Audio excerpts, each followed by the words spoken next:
Brothers on the Wheels, naghahanap ka ba ng isang budget scooter na worth 50,000 lang na pwede mo maging pang point A to point B? Aba, may bago ang Rusi pagdating sa kanilang scooter. Ito yun mga brothers, the Rush 125. Kaya alamin natin ang isang ito sa ating walk around review. Kaya let's go sa go! Get ready, drop the beat.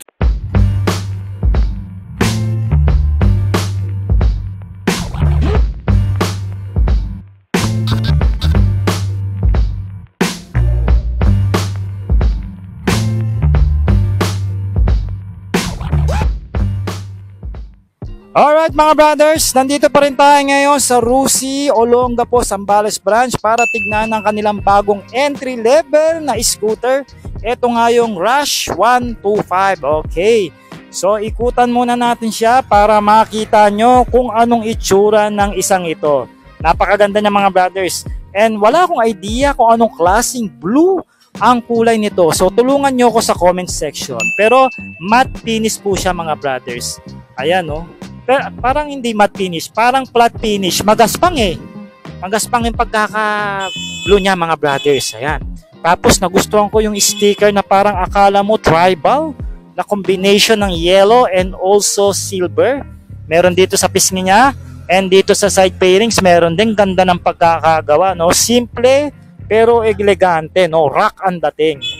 Ayan. So dito sa likod, maganda rin yung pagkakayari rito ng fender mga brother, oh. Isang assembly siya, tapos may style dito ng carbon fiber sa gilid for the highlights effect. Ayan oh, kabilang side, ganun din yung approach ng decal. At saka isa pa sa nagustuhan ko rito mga brothers, yung emblem ng Rush, napaka premium. Ganito sana Rusi, good job no, pagka ganito ang trabaho.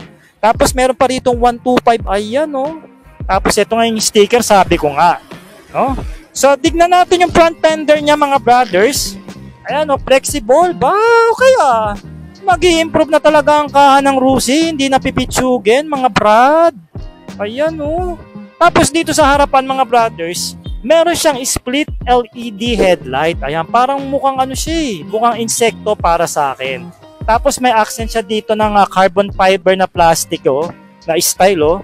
Tapos may mga edges siya dito. Parang mukha ng isang beetle o parang mukhang isang bubuyog. Ewan ko, basta insekto. Ayan, ito split LED ito mga brothers, no? Dual po siya, tapos quality yung kanyang lente dito, no? So I think ito yung kanyang low beam, tapos ito yung high beam magsasabayan. Sigurado puti yan, no? Meron siyang daytime running light dito, at the same time meron din siyang park light dito na LED na rin yung bumbilya. Yung turn signal lights niya, bulb type pa, tapos nandito sa ilalim, no? Nasa isang assembly sila. Ganda! No, formado. Tapos ng lines dito yung pairings nyo. Alright na alright, no? So pagdating naman dito sa chest, maganda rin. Meron siya ditong gloss finish na sa gitna. Yan, no? Tapos naka-alim bolts na rin ito dito, no? Sana black na lang yung nilagay nila, no? Pula pa, no? Pero at least, oh, mahal din yan. 20 pesos yan. Tapos meron ditong Rusi emblem na premium, oh. Ganito sana, Rusi. Sana ganito na lang lahat ng emblem nila sa motor, no? Request natin yan, no? Sabi ko nga mga brothers, ang ganda ng pagka-flat finish ng blue na to, no? All the way dito, no? Pa B-shape siya. Ayan, tapos meron siya ritong short visor para sa iyong speed meter na smoke black finish ito mga brothers.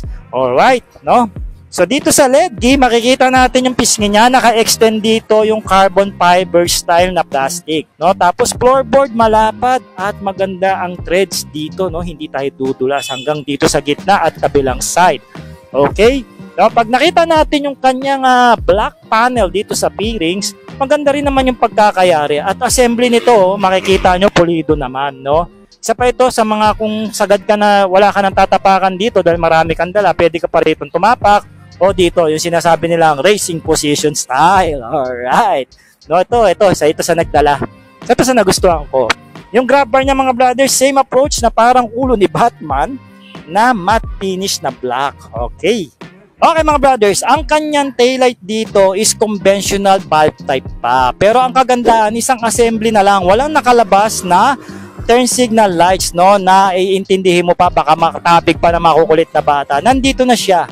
Okay, maliit lang siya, very compact, and yet very stylish naman, no? Meron ka reflector dito at ang kagandahan, may ilaw ang iyong plaka para mas kita pag sa gabi, no? Sabi ko nga, yung fender niya, formado na rin at napakahaba para proteksyonan ang ating backride and also yung mga components dito sa likurang bahagi. And also meron na rin siyang tire hugger. Ayan, no? Okay ito, no?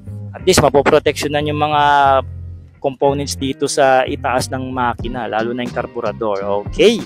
Dagdag pa natin sa attention ng the details, mga brothers, mayroon palang air intake o air ventilation dito. So maganda ito, pumapasok yung hangin dito para mas maglamig sa makina. Since alam naman natin na ito naka-air-cooled pa. Ayan. So marami na naman magrereklamo. Bakit daw naka-air-cooled ito? Wala namang kaso yun, mga brothers, dahil 125cc lang ito. Tapos may pan yan sa gilid na tumutulong pang lumamig, no? So mga brothers, meron nga pala itong 125cc. Single cylinder, single overhead cam na dalawa yung kanyang bulb. Of course, carburetor pa ito, mga brothers. Pero okay lang yan dahil ito, safe ito kahit malubog sa baha. Dahil mababa lang ang inyong gagastusin. And also, low maintenance itong motor na ito, mga brothers. Ang kagandahan, meron pa siyang kickstart. Ito, mga brothers, sa gilid, oh, di ba? So mga bihira na lang natin makita ito sa mga scooter ngayon at may kickstart. Siyempre, panatag pa rin yung loob natin. Kung sakaling mamatay yung baterya natin, siguradong makakauwi pa rin tayo dahil meron pa rin siyang kasamang kickstart. Yung air filter, maganda na rin yung pagkakayari at may engrave dito ng SC125. Sigurado meaning yan is scooter. Alright. Okay, tanggalin nga natin sa center stand tong Rush 125. Tignan natin kung okay. Tama lang, magaa. Hindi ka papahirapan. Alright mga brothers, riding ergonomics tayo dito sa Rush 125 na bagong labas ng Rusi. Okay, so sa seat height niya, mga brothers, napakababa lang ito dahil around 750mm lang ito. So mas mababa pa siya sa Flex 125i, no? For the reference, I'm only 5'4". Ayan mga brothers. At also mayroon lang akong bigat na 50 kg at may reach na 20 inches pagdating dito sa braso. So ganito po ang itsura, mga brothers, lapat na lapat. So sa mga riders na short dyan o mga short rider, hindi kayo mahihirapang i-manage ang isang ito, mga brothers. Tapos napaka-compact niya lang, mga brothers, kaya siguradong meron lang itong around 100 kg pagdating sa kanyang weight, no? So napakadaang lang, mga brothers, at napakaliit lang ng scooter na to. So hindi kayo rito mahihirapan pagdating sa mga singitan, sa mga makikipot na daan, iskinita, and also kahit pa sa masikip na parking lot sa mall, no? Dahil madali nyo lang ito maatras at maibante, no? Kahit di na kayo bumaba ng motorsiklo, hindi na kayo pahihirapan ng isang ito, no? Ito matastas konti yung kanyang handlebar and also upright ito, mga brothers. Of course, isa itong scooter, no? So napaka-comfort niya. Ayan, komportable siya. Ayan, ganito po, no? Kunyari hindi tayo kubado. Ayan, no? Straight body. Ayan, no? Di ba? Tapos makipot lang ang kanyang handlebar, kaya sabi ko nga kanina, madali nyo itong masisingit-singit. And also yung kanyang turn radius, malaki rin, katulad din ng Flex 125, no? Ayan, no? So hindi kayo mahihirapan ditong umatras, sumabante, no? Lumiko-liko, no? Ayan, dahil malaki ang inyong turn radius pagdating sa manibela.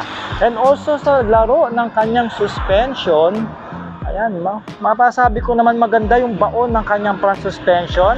And also, maganda rin yung laro dito sa likod, no? Pero again, malalaman pa rin natin yan kung sakaling matitest ride natin ang unit na ito para ma-feature sa ating Short Moto page and YouTube channel. Okay, so ang kanyang room dito pagdating sa floorboard, malaking malaki. So for the reference, meron po akong size 7 na sapatos. Ayan, kung mga 8 kayo pataas, meron pa rin kayong paglalagyan dito sa kanyang floorboard sa kabilang side. And maganda rin yung texture ng floorboard niya, no? Hindi tayo dudulas dito basta-basta. Tapos makakapaglagay pa rin kayo rito ng gamit dahil meron siyang utility hook dito, no? Dito kaya, wala na. Isa lang yung kanyang utility hook. Alright. So for the riding ergonomics, mga brothers, pasado ang isang ito. Okay, mga brothers, dito sa panel niya, meron siyang analog meter. So very basic, no? At meron ka ritong indicators na left at saka right. Yung high beam mo nandito. May engine check ba siya? Wala. Tapos yung iyong fuel meter nandito sa baba. Tapos may proud ownership dito ng Rusi na silver na naman. Isa ito sa mga magandang ginawa ng Rusi rito, mga brothers. Okay? Pagdating sa switches, mga brothers, dito sa kanan, ito yung iyong kill switch, no? Patayan ng iyong headlight, daytime running lights, and also iyong headlight. Okay, no? So yung kanyang handle grip is kasyang-kasya o maluwag ng konti sa isang large na kamay. Ayan. Tapos yung pills niya, malambot yung pagkakarubber niya mga brothers. Ito yung brake lever. Tamang-tama lang naman pisilin para sa isang large na kamay. Okay, non-adjustable po yan. Tapos meron ka ritong electronic starting button. Okay? Dito naman sa kaliwa mga brothers, meron tayo ritong horn sa baba. Tapos yung left and right niya, okay din. Then meron pang push button dito kung gusto mo nang disengage yung iyong senyas. Low beam mo and also yung iyong high beam. Okay? Lagayan ng side mirror, kakaiba to Nandito sa mismong switches niya, no? Yung parang wala na siyang nakaumbok. Okay to pero parang bibila mo pa ng adapter di ba? No? Tapos brake lever niya rito, okay din, no? Sakto sa aking large na kamay and also ganun din yung feels ng handle grip, malambot po yung pagkakagawa ng rubber. Okay? Pag bumaba tayo mga brothers, makikita natin yung kanyang shutter key. Buti pa to, naka-shutter key. Si Flex 125, ordinary sasyan bakit naman ganun, Lucy, no? Sana hustisya, no? Mas safe ito sa mga magtitrip ng motor natin o sa mga carnapper dyan, no? Dahil meron siyang shutter key. Then, meron siyang packets dito, mga brothers. Ayan, isang easy access, ito, at isang malalim na access, okay? Meron na rin siyang takip lang. Akala ko may USB rito. Wala siyang USB mga brothers.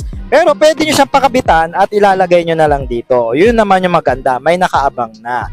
Okay? So pagdating naman dito sa kanyang upuan mga brothers, upholstery check. Ayan, same din. Same rin sa sa Flex 125. Parehas na parehas sila na single tone na may texture siya para hindi ka madulas. Tapos yung foaming niya halos parehas lang doon sa Flex 125. But again, mapapansin ko ito na mas manipis siya ng konti kasi naka-slope siya Ang advantage naman, mas mababa yung seat height niya mga brothers. No, may stitches siya dito. Ayan, so buksan na natin. Ayan, so meron ka pa rin ditong maliit na compartment, no? Pwede mong paglagyan ng tools at iba pang mga kagamitan. Itong parang bulb dito, palitan, sa minor po yan ng inyong makina, no? So kahit hindi nyo na silipin yung carburetor. No, meron po itong 4 liters fuel tank capacity. Ayan, dito pa siya sa ilalim ng upuan niya. Okay? Medyo matigas pa buksan dahil bago. Ayan, ang tigas, no? Matigas pag isang kamay. Tapos yung chassis number niya. Ito yung kabuuang assembly ng grab bar na Batman style, no? Dito po yung battery ilalagay, no? No, sad to say, wala siyang helmet hook. Ayan, so kung naka-helmet kayo, dadalhin nyo na lang o kaya magpalagay kayo ng top box para maiwan nyo ang inyong helmet nang hindi man nakaw. Okay, sara na natin. Dito naman sa babang parte mga brothers, maganda ang pagkakayari ng muffler guard niya, no? So tinabanan talaga yung buong canister ng muffler, no?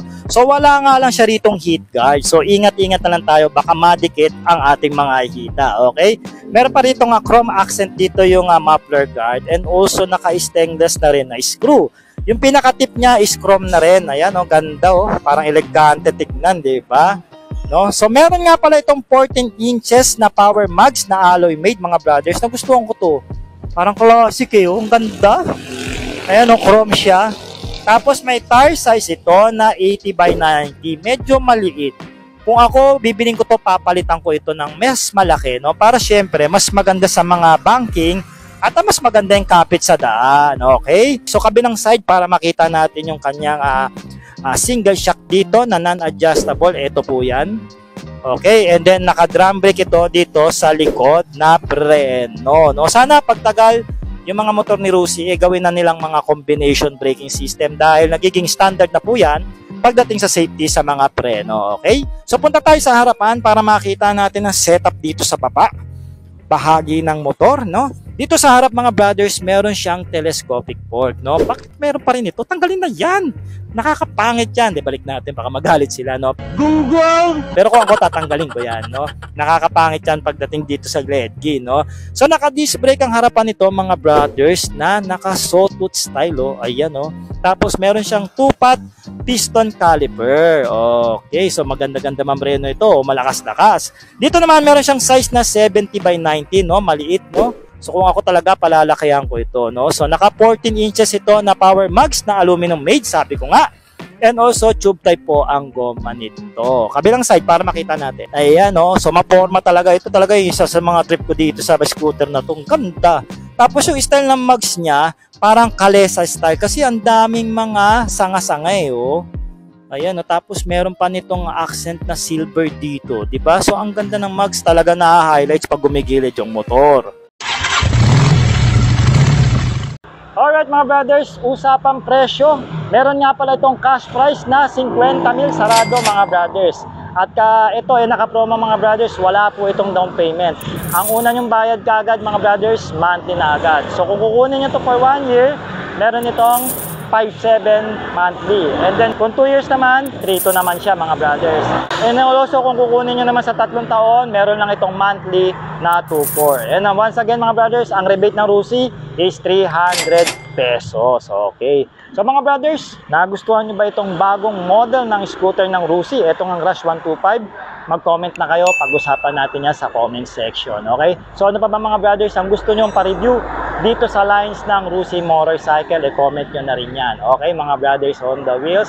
At syempre, bago tayo magtapos, huwag nyo pong kakalimutan i-share ang ating episode na ito para sa konting suporta dito sa ating Facebook page.